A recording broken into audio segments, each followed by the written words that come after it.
নমস্কার বন্ধুরা, স্বাগত জানাই আপনাদের সবার প্রিয় ইউটিউব চ্যানেল বীরত্বগাথাতে। আমি আপনাদের বন্ধু, আপনাদের কথক। আজ আপনাদের সামনে নিয়ে এসেছি এমন এক মহাকাব্যিক গল্প, যা পৃথিবীর কোনো রাজা মহারাজার নয়, কোনো রূপকথার নয়, কোনো কল্পিত দেবদানবের নয়। এ গল্প আপনার, আমার, আমাদের সবার। এ গল্প মানবজাতির টিকে থাকার এক অকল্পনীয় রোমাঞ্চকর গল্প। কিভাবে আমরা, অর্থাৎ এই হোমো সেপিয়েন্সরা, আফ্রিকার এক কোণে একটি ছোট, অসহায় এবং সাধারণ প্রাণী থেকে শুরু করে সারা পৃথিবীর প্রতিটি কোণায় নিজেদের আধিপত্য বিস্তার করলাম। কিভাবে আমাদের মুখে ফুটেল হাজার ভাষার হাজারো কথা। কিভাবে আমরা লক্ষ জাতি, বর্ণ, ধর্ম এবং গোত্রতে বিভক্ত হলাম। আর সবচেয়ে বড় প্রশ্ন, যা আমাদের মনে প্রায়ই উকি দেয়, কেন আমাদের কারো গায়ের রং কুচকুচে কালো, কারো ধবধবে সাদা, আবার কারো বা গমরঙা বা বাদামি। আজকের এই দীর্ঘ, তথ্যবহুল এবং রোমাঞ্চকর যাত্রায় আমরা পিছিয়ে যাব হাজার হাজার লক্ষ লক্ষ বছর আগে। ইতিহাসের পাতা উল্টে আমরা ফিরে যাব সেই আদিম যুগে, যখন পৃথিবীতে আমাদের কোনো স্থায়ী ঠিকানা ছিল না।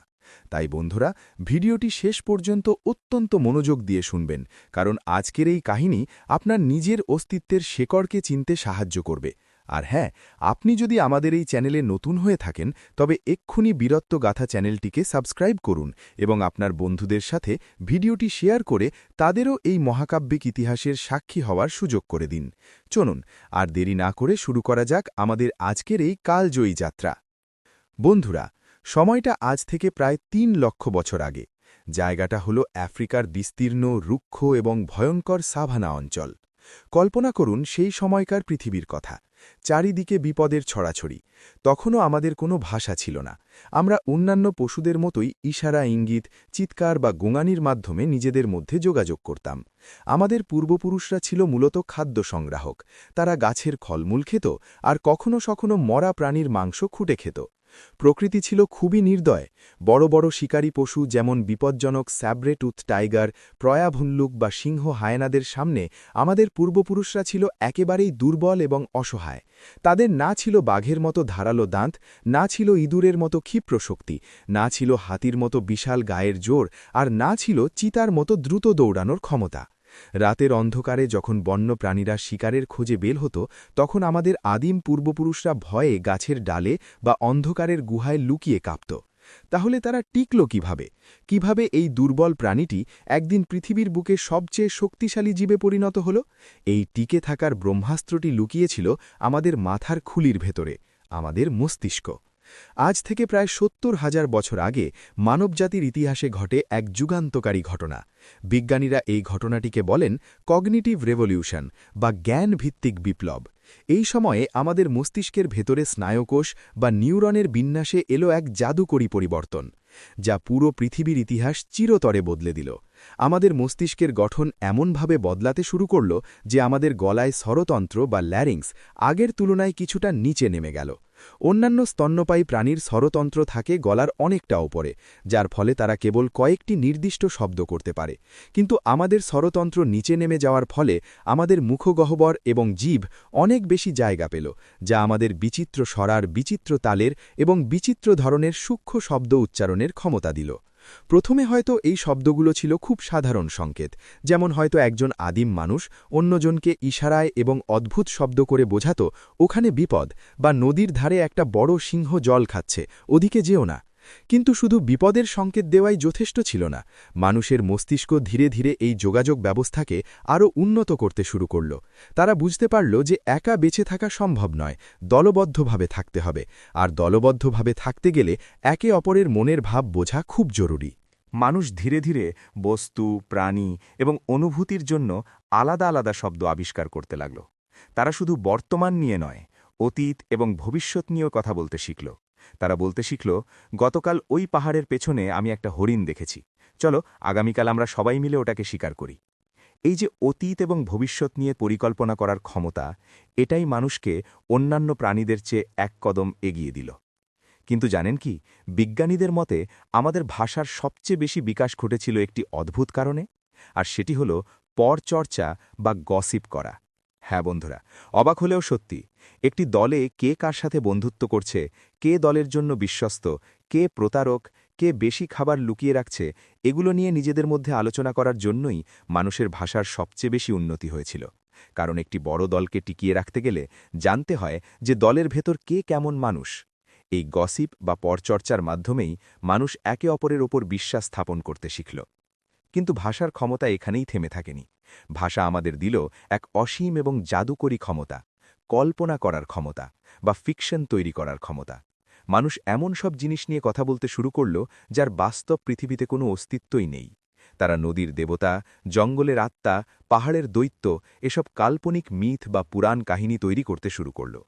আপনি যদি একটি বানরকে বলেন, তুমি যদি আমাকে এখন একটা কলা দাও তবে মৃত্যুর পর স্বর্গে তুমি হাজার হাজার কলা পাবে, বানরটি কখনোই আপনার কথা বিশ্বাস করবে না। কিন্তু মানুষকে এই কথা বোঝানো সম্ভব হয়েছিল। এই কাল্পনিক বিশ্বাস বা মিথের জোরেই এক অসাধ্য সাধন হল। অন্যান্য প্রাণীরা যেখানে মাত্র নিজেদের পরিবারের ১০-২০ জনকে নিয়ে দল বাঁধে, সেখানে আদিম মানুষ এই ভাষার জোরে শত শত হাজার হাজার অচেনা মানুষকে একই সাথে বিশ্বাস বা লক্ষ্যের ওপর ভর করে একজোট করতে পারল। তারা মূর্তির নিয়মকানুন মানতে শুরু করল, তারা বিশ্বাস করতে শুরু করল যে তারা একই পূর্বপুরুষ বা একই দেবতার সন্তান। এই ভাষার জন্মই আমাদের একটি সাধারণ বানর জাতীয় প্রাণী থেকে পৃথিবীর শাসকে পরিণত করল। এবার আসি আমাদের দ্বিতীয় প্রশ্নের দিকে। পৃথিবীতে এত এত ভাষার আবির্ভাব হল কিভাবে, আর মানুষ কিভাবে সারা পৃথিবীতে ছড়িয়ে পড়ল? কল্পনা করুন আফ্রিকার সেই আদিম মানুষগুলোর কথা। জ্ঞানভিত্তিক বিপ্লবের ফলে তারা এখন দলবদ্ধ। তারা শিকার করতে শিখেছে, তারা আগুন জ্বালাতে শিখেছে। ফলে তাদের জনসংখ্যাও হু হু করে বাড়তে শুরু করেছে। কিন্তু আফ্রিকার সেই সাভানা অঞ্চলের পরিবেশ তো সীমিত। একটি নির্দিষ্ট এলাকায় কতটা ফলমূল পাওয়া যাবে বা কতটা পশু শিকার করা যাবে তার একটা সীমা আছে। জনসংখ্যা বাড়ার সাথে সাথে খাবারের তীব্র অভাব দেখা দিল। বাঁচার তাগিদে খাবারের সন্ধানে আজ থেকে প্রায় ৭০ থেকে ৬০ হাজার বছর আগে আমাদের পূর্বপুরুষদের কিছু দুঃসাহসিক দল আফ্রিকা থেকে বের হতে শুরু করল। ইতিহাসের পাতায় এই ঘটনাকে বলা হয় মহাপরিযান বা আউট অফ আফ্রিকা মাইগ্রেশন। তারা পায়ে হেঁটে ছোট ছোট দলে বিভক্ত হয়ে এক অজানা গন্তব্যের দিকে রওনা দিল। কেউ সমুদ্রের তীর ধরে হাঁটল, কেউ গেল মরুপ্রান্তরের রুক্ষ মরুভূমির দিকে। তাদের সামনে কোনো মানচিত্র ছিল না, কোনো কম্পাস ছিল না। ছিল শুধু টিকে থাকার অদম্য জেদ আর অজানাকে জানার কৌতূহল। হাজার হাজার বছর ধরে, প্রজন্মের পর প্রজন্ম ধরে তারা হাঁটতে থাকল। একটি দল হয়তো মধ্যপ্রাচ্য পার হয়ে পৌঁছল ইউরোপের বরফে ঢাকা অঞ্চলে। আরেকটি দল হয়তো ভারত হয়ে এশিয়া পার হয়ে ছোট ছোট নৌকা বা ভেলা বানিয়ে উত্তাল সমুদ্র পাড়ি দিয়ে পৌঁছল অস্ট্রেলিয়ায়। আবার কেউ কেউ বরফ যুগে জমে যাওয়া সমুদ্র পার হয়ে পৌঁছে গেল সুদূর আমেরিকায়। যখন একটি বড় দল থেকে দুটি ছোট দল তৈরি হয়ে আলাদা আলাদা জায়গায় চলে গেল, ঠিক তখন থেকেই শুরু হলো ভাষার পরিবর্তন। একটি চমৎকার উদাহরণ দিয়ে বিষয়টি বোঝানো যাক। ধরুন মূল দলের একটি অংশ চলে গেল পাহাড়ি এবং বরফে ঢাকা অঞ্চলে, আর অন্য দলটি চলে গেল সমুদ্রের ধারে। পাহাড়ের মানুষগুলো দেখছে বরফ, পাথর, পাহাড়ি ছাগল, পাইন গাছ। তারা এসবের জন্য নতুন নতুন শব্দ তৈরি করল। অন্যদিকে সমুদ্রের ধারের মানুষগুলো দেখছে ঢেউ, সামুদ্রিক মাছ, ঝিনুক, নারকেল গাছ। তারা তাদের ভাষায় এগুলোর জন্য শব্দ বানাল। হাজার হাজার বছর ধরে এই দুটি দল একে অপরের থেকে সম্পূর্ণ বিচ্ছিন্ন থাকেন। মাঝখানে হয়তো রয়ে গেল দুর্লঙ্ঘ পাহাড়, বিশাল নদী বা গভীর জঙ্গল। এই ভৌগোলিক বিচ্ছিন্নতা বা জিওগ্রাফিক্যাল আইসোলেশনের কারণেই প্রজন্মের পর প্রজন্ম ধরে ভাষার উচ্চারণ, শব্দভাণ্ডার, কথা বলার ধরন এবং ব্যাটারণ পুরোপুরি বদলে গেল। যে দুটি দল একসময় আফ্রিকায় একই ভাষায় কথা বলত, ৫০,০০০ বছর পর তাদের বংশধরেরা একে অপরের একটি শব্দও বুঝতে পারল না। এভাবেই একটি মূল আদিম ভাষা থেকে জন্ম নিল শত শত নতুন ভাষা। পরিবেশের সাথে মানিয়ে নেওয়ার জন্য ভাষার এই বিবর্তন চলতেই থাকল। আজকের পৃথিবীতে প্রায় ৭,০০০-এর বেশি ভাষা রয়েছে। ভাষাবিজ্ঞানীরা গবেষণা করে দেখেছেন যে এই সমস্ত ভাষা মূলত কয়েকটি মূল ভাষা পরিবারের অংশ। যেমন ধরুন ইন্দো ইউরোপীয়, সিনো তিব্বতী, আফ্রো এশিয়াটিক, দ্রাবিড়ীয় ইত্যাদি। আমরা যে বাংলা ভাষায় কথা বলি তার শেকড় খুঁজতে খুঁজতে যদি আমরা ইতিহাসের গভীরে যাই, তবে আমরা পৌঁছে যাব সংস্কৃত বা প্রাকৃত ভাষার কাছে। সেখান থেকে আরও পেছনে গেলে আমরা পৌঁছাব সেই প্রাচীন ইন্দো ইউরোপীয় ভাষা পরিবারের কাছে, যেখান থেকে জন্ম নিয়েছে ইংরেজি, ফার্সি, হিন্দি, ফরাসি, স্প্যানিশের মতো আরও অনেক ভাষা। এভাবেই স্থান, কাল এবং পরিবেশের প্রয়োজনে মানুষের ভাষাগুলো এক বিশাল বটগাছের অসংখ্য ডালপালার মতো সারা পৃথিবীতে ছড়িয়ে পড়ল। বন্ধুরা, আমরা জানলাম কিভাবে আমরা কথা বলতে শিখলাম এবং কিভাবে আমাদের ভাষা বদলালো। এবার আমরা প্রবেশ করছি আজকের বর্ণনার সবচেয়ে আকর্ষণীয় এবং গভীর অংশে। আপনারা নিশ্চয়ই কোনো না কোনো দিন ভেবেছেন, আমরা যদি সবাই আফ্রিকার একই পূর্বপুরুষের সন্তান হয়ে থাকি, তবে ইউরোপিয়ানদের গায়ের রং এত সাদা কেন? আফ্রিকানদের গায়ের রং এত কুচকুচে কালো কেন? আর আমাদের মতো এশিয়ান, বিশেষ করে ভারতীয় উপমহাদেশের মানুষদের গায়ের রং শ্যামবর্ণ বা বাদামি কেন হল? এর পেছনের মূল জাদুকর কোনো জিনগত ত্রুটি নয়, কোনো দেবতার অভিশাপ বা আশীর্বাদ নয়। এর পেছনের জাদুকর হল আমাদের মাথার ওপর জ্বলতে থাকা ওই সূর্য এবং আমাদের চামড়ার ঠিক নিচে থাকা একটি বিশেষ রঞ্জক পদার্থ বা পিগমেন্ট, বিজ্ঞানের ভাষায় যার নাম মেলানিন। আসুন এই বৈজ্ঞানিক প্রক্রিয়াটিকে একদম সহজ এবং গল্পের মতো করে বুঝি। প্রথমে কথা বলি কালো চামড়ার উদ্ভব নিয়ে। আমরা জানি যে মানবজাতির জন্ম এবং আদি বিকাশ ঘটেছিল আফ্রিকার নিরক্ষীয় বা বিষুব অঞ্চলে। বিষুবরেখার কাছাকাছি থাকা এই অঞ্চলগুলোতে সারা বছর সূর্যের আলো একদম সোজা বা লম্বভাবে পড়ে। সূর্যের আলোতে থাকা অতিবেগুনি রশ্মি বা আল্ট্রাভায়োলেট রে আমাদের শরীরের জন্য যেমন কিছুটা দরকারি, তেমনি অতিরিক্ত মাত্রায় তা মারাত্মক ক্ষতিকর। এই তীব্র অতিবেগুনি রশ্মি মানুষের চামড়ার কোষকে ধ্বংস করতে পারে এবং স্কিন ক্যান্সার ঘটাতে পারে। তবে এর চেয়েও বড় একটি বিপদ ছিল। মানুষের শরীরের রক্তে ফোলেট বা ফলিক অ্যাসিড নামের একটি অত্যন্ত গুরুত্বপূর্ণ উপাদান থাকে। এই ফোলেট মানুষের প্রজনন ক্ষমতা ঠিক রাখার জন্য এবং গর্ভবতী মায়েদের সুস্থ সন্তান জন্মদানের জন্য অপরিহার্য। সূর্যের তীব্র অতিবেগুনি রশ্মি মানুষের চামড়া ভেদ করে রক্তের ওই ফোলেটকে পুড়িয়ে বা ধ্বংস করে দেয়। যদি ফোলেট নষ্ট হয়ে যায়, তবে আদিম মানুষ সুস্থ সন্তানের জন্ম দিতে পারত না, ফলে মানবজাতি বিলুপ্ত হয়ে যেত। সূর্যের এই ক্ষতিকর রশ্মি থেকে বাঁচার জন্য প্রকৃতি মানুষের শরীরে এক অদ্ভুত বর্ম বা ঢাল তৈরি করল, যার নাম মেলানিন। আফ্রিকার সেই আদিম মানুষদের চামড়ার নিচে প্রচুর পরিমাণে মেলানিন তৈরি হতে শুরু করল। মেলানিনের কাজ হল সূর্যের ক্ষতিকর অতিবেগুনি রশ্মিকে শুষে নেওয়া এবং শরীরের ভেতরে প্রবেশ করতে না দেওয়া। আর এই মেলানিনের রং হল গাঢ় খয়েরি বা কালো। যাদের শরীরে মেলানিন যত বেশি, তাদের চামড়া স্বাভাবিকভাবেই তত বেশি কালো হয়। অর্থাৎ কালো চামড়া হল প্রকৃতির দেওয়া একটা ন্যাচারাল সানস্ক্রিন বা প্রাকৃতিক বর্ম। বিষুবরেখার কাছাকাছি থাকা আফ্রিকান, দক্ষিণ ভারতীয় বা অস্ট্রেলিয়ায় আদিবাসীদের গায়ের রং কালো হওয়ার কারণ এটাই। এই কালো চামড়া তাদের পূর্বপুরুষদের তীব্র রোদের হাত থেকে বাঁচিয়েছিল, তাদের বংশবৃদ্ধিতে সাহায্য করেছিল। এবার দৃশ্যপট বদলানো যাক।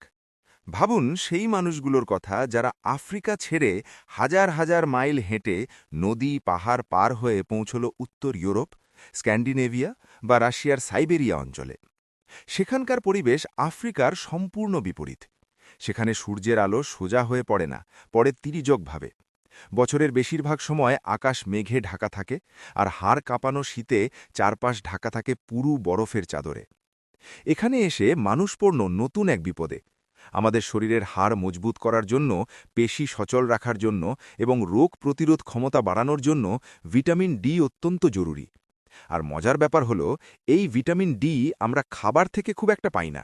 আমাদের শরীর নিজে নিজেই এই ভিটামিন তৈরি করতে পারে, তবে শর্ত হলো সূর্যের আলো আমাদের গায়ে লাগতে হবে। সূর্যের অতিবেগুনি রশ্মি চামড়ায় লাগলেই শরীর ভিটামিন ডি সংশ্লেষণ শুরু করে। কিন্তু ইউরোপের সেই কনকনে শীতে সূর্যের আলো এমনিতেই খুব দুর্বল এবং কম। তার ওপর আদি মানুষদের গায়ের কালো চামড়া, অর্থাৎ অতিরিক্ত মেলানিন, সেই সামান্য সূর্যের আলোটুকুও আটকে দিচ্ছিল। এর ফলে কালো চামড়ার সেই মানুষদের শরীরে ভিটামিন ডি এর মারাত্মক অভাব দেখা দিল। তাদের হাড় দুর্বল হতে লাগল, শিশুদের রিকেট রোগ দেখা দিল। নারীদের পেলভিক হাড় বা কোমরের হাড় দুর্বল হয়ে যাওয়ার কারণে সন্তান জন্ম দিতে গিয়ে অসংখ্য মায়ের মৃত্যু হতে লাগল। প্রকৃতি এবার চালল তার বিবর্তনের এক নতুন চাল। ইউরোপের ওই কম আলোর পরিবেশে বেঁচে থাকার জন্য সেই মানুষগুলোরই সুবিধে হল যাদের চামড়ায় জন্মগতভাবে মেলানিনের পরিমাণ তুলনামূলকভাবে কিছুটা কম ছিল। কম মেলানিনের কারণে তাদের হালকা রঙের চামড়া সূর্যের অল্প আলোটুকুও খুব সহজেই শুষে নিতে পারত এবং শরীরের জন্য পর্যাপ্ত ভিটামিন ডি তৈরি করতে পারত। যেহেতু হালকা চামড়ার মানুষেরা ওই পরিবেশে বেশি সুস্থ থাকছিল এবং বেশি সন্তানের জন্ম দিচ্ছিল, তাই হাজার হাজার বছর ধরে প্রাকৃতিক নির্বাচনের মাধ্যমে এই বিবর্তনের ফলে উত্তরের শীতপ্রধান অঞ্চলে বসবাসকারী মানুষদের চামড়া থেকে মেলানিন প্রায় উধাও হয়ে গেল। তাদের চামড়া হয়ে উঠল ধবধবে সাদা। অর্থাৎ বন্ধুরা, সাদা চামড়া কোনো আভিজাত্যের প্রতীক নয়, এটি কোনো শ্রেষ্ঠত্বের নিদর্শন নয়, এটি কেবল কম সূর্যের আলোতে বেঁচে থাকার জন্য এবং পর্যাপ্ত ভিটামিন ডি তৈরি করার জন্য মানুষের শরীরের একটি শারীরিক অভিযোজন বা বিবর্তনীয় স্পেশালটি মাত্র। তাহলে আমরা যারা এশিয়া মহাদেশে, বিশেষ করে ভারত, বাংলাদেশ, পাকিস্তান, মধ্যপ্রাচ্য বা ল্যাটিন আমেরিকায় থাকি, আমাদের গায়ের রং এমন মিশ্র বা শ্যামবর্ণ কেন হলো? আমরা কেন পুরোপুরি কালো বা পুরোপুরি সাদা হলাম না? এর কারণ লুকিয়ে আছে আমাদের ভৌগোলিক অবস্থানে। এই অঞ্চলগুলো বিষুব রেখা থেকে খুব দূরেও নয়, আবার খুব কাছেও নয়। এই অঞ্চলগুলোর আবহাওয়া মিশ্র। এখানে গ্রীষ্মকালে যেমন প্রখর রোদ থাকে, তেমনি শীতকালেও বেশ জাঁকিয়ে আসে। তাই এখানকার মানুষদের বেঁচে থাকার জন্য চামড়ায় মেলানিনের পরিমাণ মাঝারি হওয়াটা সবচেয়ে বেশি জরুরি ছিল। এই মাঝারি মেলানিন এটা নিশ্চিত যে তা গ্রীষ্মের অতিরিক্ত রোদ এবং ক্যান্সার থেকে শরীরকে বাঁচাবে, আবার শীতকালে পর্যাপ্ত ভিটামিন ডি তৈরির জন্য যথেষ্ট আলো শরীরের ভেতরে প্রবেশ করতে দেবে, যাকে আমরা চলতি কথায় বলি হুইটিশ বা গয়বর্ণ। এই শ্যামবর্ণ বা বাদামি চামড়া হল প্রকৃতির এক চমৎকার ভারসাম্য। এছাড়া বন্ধুরা, ইতিহাস সাক্ষী আছে যে হাজার হাজার বছর ধরে মানুষের পরিযান কখনোই থেমে যায়নি। ব্যবসা বাণিজ্য, সাম্রাজ্য বিস্তার, যুদ্ধবিগ্রহ এবং বিবাহ আদান প্রদানের ফলে এক অঞ্চলের মানুষ অন্য অঞ্চলে গেছে। আর্য, দ্রাবিড়, মঙ্গোলয়েড, ককেশীয় বিভিন্ন বর্ণের মানুষের মিশ্রণ ঘটেছে। ফলে আজকে আমরা পৃথিবীতে গায়ের রঙের এত অপরূপ এবং বৈচিত্র্যময় রূপ দেখতে পাই। গায়ের রঙের এই বৈচিত্র্য কোনো ভেদাভেদ নয়, এটি মানুষের বৈশ্বিক অভিযোজনের এক অপূর্ব দলিল। বন্ধুরা, আমরা দেখলাম কিভাবে আমরা ভাষা পেলাম, কিভাবে বেঁচে থাকার জন্য পরিবেশ অনুযায়ী আমাদের গায়ের রং বদলে গেল। কিন্তু আমরা কিভাবে আলাদা আলাদা জাতি, গোষ্ঠী বা গোষ্ঠীতে ভাগ হলাম? কিভাবে জন্ম নিল রাষ্ট্রের বা দেশের সীমানা? আজ থেকে প্রায় 10 থেকে 12,000 বছর আগে মানুষের ইতিহাসে এলো দ্বিতীয় বড় বিপ্লব। বিজ্ঞানীরা একে বলেন কৃষি বিপ্লব বা এগ্রিকালচারাল রেভলিউশন। মানুষ বুঝতে পারল যে সারা জীবন শিকার করা আর যাযাবরের মতো ঘুরে বেড়ানো খুব কষ্টের। তারা লক্ষ্য করল যে মাটিতে বীজ পড়লে সেখান থেকে নতুন গাছ জন্মায়। ব্যাস, মানুষ এক জায়গায় স্থায়ীভাবে গড়ে থাকতে শিখল। তারা বুনো বীজ থেকে গম, ধান, যব আর ভুট্টা ফলাতে শুরু করল। তারা বন্য ভেড়কে পোষ মানিয়ে কুকুর বানাল, বন্য ষাঁড়কে পোষ মানিয়ে গরু বানাল। যাযাবর জীবনের অবসান ঘটল। নদীর তীরে তীরে গড়ে উঠতে শুরু করল ছোট ছোট গ্রাম, কারণ চাষবাসের জন্য জলের প্রয়োজন ছিল। এই গ্রামগুলো একসময় বড় হয়ে পরিণত হল শহরে। ইউফ্রেটিস ও টাইগ্রিস নদীর তীরে গড়ে উঠল মেসোপটেমিয়া সভ্যতা, নীল নদের তীরে মিশরীয় সভ্যতা, সিন্ধু নদের তীরে হরপ্পা, মহেঞ্জোদারো, আর হলুদ নদীর তীরে চৈনিক সভ্যতা। এক জায়গায় স্থায়ীভাবে থাকার কারণে তাদের নিজস্ব সংস্কৃতি, বিশ্বাস, পোশাক, খাদ্যাভ্যাস এবং ধর্মগুরু তৈরি হল। একে অপরের থেকে হাজার মাইল দূরে আলাদা পরিবেশে থাকার কারণে তাদের জীবনধারাও আলাদা হয়ে গেল। মরুভূমির মানুষের জীবনযাত্রা হলো একরকম, তারা উট পালন করল, গরম থেকে বাঁচতে ঢিলে ঢালা পোশাক পরল। আবার পাহাড় বা শীতের দেশের মানুষের জীবনধারা হলো অন্যরকম। তারা পশুর চামড়া দিয়ে শরীর ঢাকল, গরম ঘর বানাতে শিখল। স্থায়ীভাবে থাকার ফলে মানুষের মনে একটি নতুন ধারণার জন্ম দিল। সেটি হলো সম্পদ এবং মালিকানা। এই জমি আমার, এই ফসল আমার, এই পশুগুলো আমার। নিজেদের এই সম্পদ বাঁচানোর জন্য তারা দলবদ্ধ হল। দলের ভেতর নিয়মকানুন তৈরি হল। তারা নিজেদের সুরক্ষার জন্য দলের সবচেয়ে শক্তিশালী বা বুদ্ধিমান মানুষকে তাদের নেতা বা রাজা নির্বাচন করল। এই ছোট ছোট দলগুলোই হল উপজাতি বা ট্রাইব। নিজেদের অস্তিত্ব টিকিয়ে রাখার জন্য এবং আরও সম্পদের লোভে এক গোষ্ঠী অনেক গোষ্ঠীর সাথে যুদ্ধে জড়িয়ে পড়ল। যারা শক্তিশালী তারা দুর্বলদের হারিয়ে নিজেদের সাম্রাজ্য বিস্তার করল। কালক্রমে এই একই ভাষা, একই সংস্কৃতি এবং একই ইতিহাসে বিশ্বাসী মানুষেরাই নিজেদের একটি জাতি বা নেশন হিসাবে দাবি করতে শুরু করল। তারা নিজেদের সীমানা নির্ধারণ করল, আর এভাবেই জন্ম নিল আধুনিক রাষ্ট্র ব্যবস্থা। মানুষ নিজেদের শ্রেষ্ঠ প্রমাণ করার জন্য জাতপাত, বর্ণবাদ এবং উগ্র জাতীয়তাবাদের জন্ম দিল। কেউ বলল আমরা সাদারা শ্রেষ্ঠ, কেউ বলল আমাদের ভাষা শ্রেষ্ঠ, কেউ বলল আমাদের ধর্ম শ্রেষ্ঠ। কিন্তু এই সব বিভাজন মানুষরাই তৈরি করা। এই পুরো পথটা একেবারেই সহজ ছিল না। এর পরতে পরতে লুকিয়ে আছে মানুষের রক্তক্ষয়ী সংগ্রাম, অদম্য সাহস, টিকে থাকার লড়াই এবং বীরত্ব। আর এই বীরত্বের কাহিনীগুলো, এই অজানা ইতিহাসগুলো আপনাদের সামনে তুলে ধরাই হল আমাদের চ্যানেল বীরত্বগাথার মূল উদ্দেশ্য। বন্ধুরা, আমরা আমাদের আজকের এই দীর্ঘ, মহাকাব্যিক এবং রোমাঞ্চকর ইতিহাসের একেবারে শেষ প্রান্তে চলে এসেছি। আজ যদি আমরা আমাদের এই সুন্দর পৃথিবীর দিকে তাকাই, আমরা দেখব রাজনৈতিক মানচিত্রে পৃথিবীটা টুকরো টুকরো হয়ে আছে। আমরা দেখব কেউ নিজেকে ফরাসি বলছে, কেউ আমেরিকান, কেউ বাঙালি, কেউ জাপানি। আমরা হাজারো ভাষায় কথা বলছি। আমাদের গায়ের রং কারো কালো, কারো সাদা, কারো বাদামি। আমরা ভিন্ন ভিন্ন ঈশ্বরে বিশ্বাস করছি, ভিন্ন ভিন্ন উৎসব পালন করছি, ভিন্ন ভিন্ন খাবার খাচ্ছি। বাইরে থেকে দেখে মনে হতে পারে আমরা একে অপরের চেয়ে কত আলাদা, আমাদের মধ্যে কোনো মিলই নেই। কিন্তু আধুনিক বিজ্ঞান, বিশেষ করে জেনেটিক্স বা ডিএনএ গবেষণা আমাদের এমন এক চমকপ্রদ সত্য জানিয়েছে যা শুনলে আপনি শিউরে উঠবেন। বিজ্ঞানীদের মতে পৃথিবীতে বসবাসকারী এই ৮০০ কোটি মানুষের ডিএনএ ৯৯.৯% হুবহু এক। হ্যাঁ বন্ধুরা, আপনি একদম ঠিক শুনেছেন, ৯৯.৯%। আপনার সাথে পৃথিবীর অন্য প্রান্তের একজন আফ্রিকান বা একজন ইউরোপিয়ানের জেনেটিক পার্থক্য মাত্র ০.১%। এই সামান্যতম পার্থক্যের কারণেই আমাদের কারো গায়ের রং আলাদা, কারো চোখের মুনির অনন্যতা বা কারো চুলের ধরন আলাদা। চামড়ার এই রং কেবলই মেলানিন নামের একটি কেমিক্যালের খেলা আর হাজার হাজার বছরের ভৌগোলিক পরিবেশের ফসল মাত্র। এর সাথে কারো মানুষের বুদ্ধিমত্তা, চারিত্রিক শক্তি বা শ্রেষ্ঠত্বের বিন্দুমাত্র কোনো সম্পর্ক নেই। আমরা সবাই সেই একই আদিম আফ্রিকান মায়ের সন্তান। আমরা হাজার হাজার বছর ধরে হেঁটে, উত্তাল সমুদ্র পাড়ি দিয়ে, দুর্লঙ্ঘ পাহাড় ডিঙিয়ে, বরফের তুফান সহ্য করে পুরো পৃথিবীতে ছড়িয়ে পড়েছি। আমাদের এই টিকে থাকার লড়াই, প্রকৃতির সাথে যুদ্ধ করে জয়ী হওয়া, ভাষা তৈরির জাদুকরী ক্ষমতা এবং শূন্য থেকে এক বিশাল সভ্যতা গড়ার এই অদম্য ইচ্ছাই হল মানবজাতির সবচেয়ে বড় বীরত্ব। তাই গায়ের রঙের বিভেদ ভুলে, ভাষার অহংকার দূরে সরিয়ে আমাদের সব সময় মনে রাখা উচিত আমরা সবাই এক, আমরা সবাই মানুষ। আমাদের আসল পরিচয় আমরা হোমো স্যাপিয়েন্স। বন্ধুরা, আজকের এই দীর্ঘ, মহাকাব্যিক এবং রোমাঞ্চকর ইতিহাস আপনাদের কেমন লাগল? এই অজানা তথ্যগুলো কি আপনাদের ভাবনার জগৎকে, আপনাদের দৃষ্টিভঙ্গিকে একটু হলেও নাড়া দিয়েছে? মানবজাতির এই যাত্রাপথের কোন বিষয়টি আপনাকে সবচেয়ে বেশি অবাক করেছে?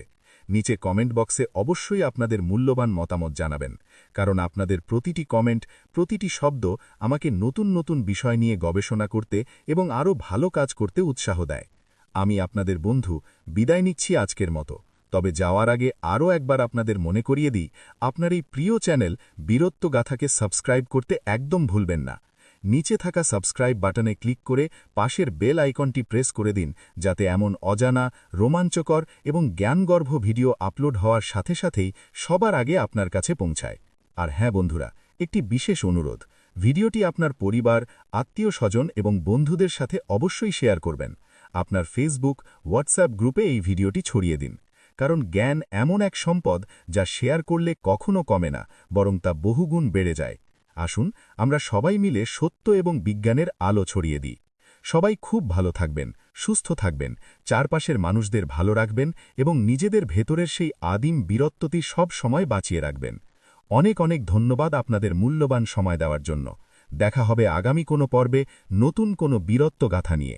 নমস্কার।